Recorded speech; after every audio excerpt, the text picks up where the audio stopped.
नमस्कार मित्रों, स्वागत है आपका यूट्यूब चैनल माँ शारदा एकेडमी सुविचार बाई सुनीता मैम में। तो प्यारे बच्चों, आज हम चित्रवर्णन के बारे में पढ़ेंगे। सबसे ज़्यादा जो समस्या है बच्चों की वो चित्रवर्णन में ही आती है, क्योंकि चित्रवर्णन करना बहुत ही आसान नहीं है। लेकिन अगर आज आपने सीख लिया तो ये आपके लिए बहुत ही आसान हो जाएगा। फिर आपको चित्रवर्णन में कोई भी दिक्कत नहीं आएगी। तो देखिए, चित्रवर्णन हिंदी में कैसे लिखते हैं और संस्कृत में कैसे लिखते हैं। चित्रवर्णन में जो सबसे पहले वाक्य की शुरुआत होगी वो इसी वाक्य से होगी। जैसे देखिएगा, अब यह का दृश्य है। संस्कृत में इसे कैसे लिखेंगे? इदम दृश्यम अस्ति। अब मान लीजिए किसी शहर का दृश्य है, तो क्या लिखेंगे इसमें? यह नगर का दृश्य है, तो इदम नगरस्य।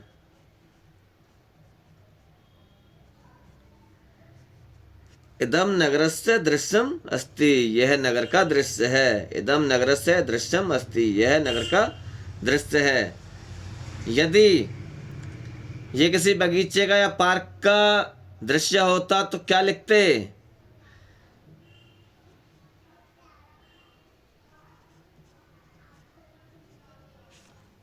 यह उद्यान का दृश्य है। उद्यान का यानी कि बगीचे का, तो क्या लिखेंगे?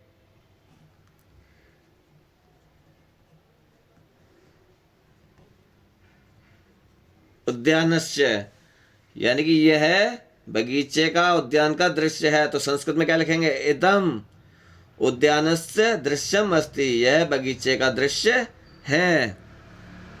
और यदि यह गांव का दृश्य होता, यह गांव का दृश्य है, तो यहाँ क्या आता? इदम ग्रामस्य दृश्यम अस्ति। इतनी बात समझ में आ गई होगी। उसके बाद पहला वाक्य हमेशा इसी प्रकार से बनाएंगे।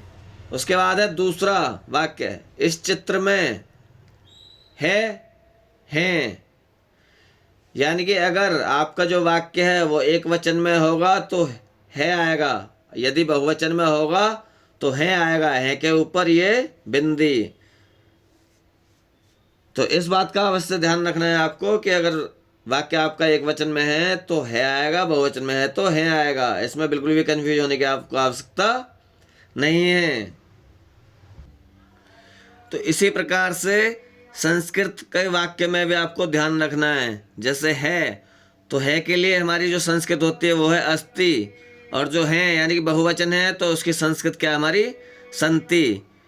तो आइए अब देखते हैं। मान लीजिए ये चित्र अगर हमारे किसी बगीचे का है, किसी वन का है, तो आइए कैसे लिखते हैं देखिएगा कि इस चित्र में, अब मान लीजिए बगीचे का चित्र है, तो क्या है इस चित्र में कौन है? मोर भी हो सकता है। तो इस चित्र में कौन है? मोर भी हो सकता है। तो इस चित्र में मोर है, तो यानी कि एक वचन है, तो अस्मिन चित्रे, मोर की संस्कृत होगी हमारी मयूर है, तो अस्मिन चित्रे मयूरे अस्ति। अब संति नहीं आएगा क्योंकि इस चित्र में मोर है। मान लीजिए अगर वहाँ मोर नहीं है और अगर मान लीजिए हाथी है, इस चित्र में हाथी है, इस चित्र में हाथी है, तो यानी कि एक वचन है, तो अस्मिन चित्रे गज है। हाथी को क्या कहते हैं संस्कृत में? गज है, तो अस्मिन चित्रे गज है अस्ति। अब संति का कोई काम नहीं है। अब मान लीजिए उस बगीचे में क्या है? सूर्य भी होगा, तो इस चित्र में सूरज है। इस चित्र में सूरज है, तो अस्मिन चित्रे सूर्य है।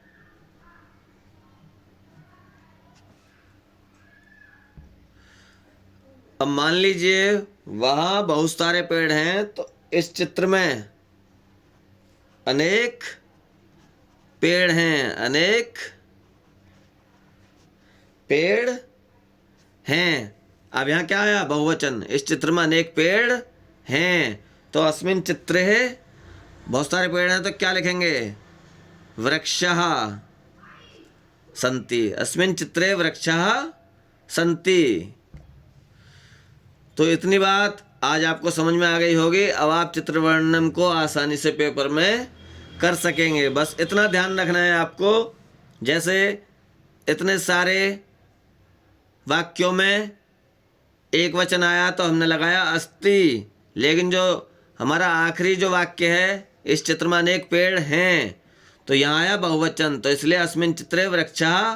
अब संति नहीं आएगा, क्या आएगा? सॉरी, अस्ति नहीं आएगा, क्या आएगा? संति।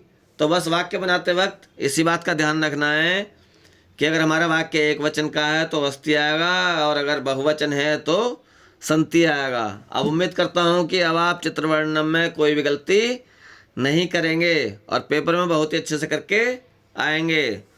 तो मिलते हैं अगली वीडियो में, तब तक के लिए नमस्कार।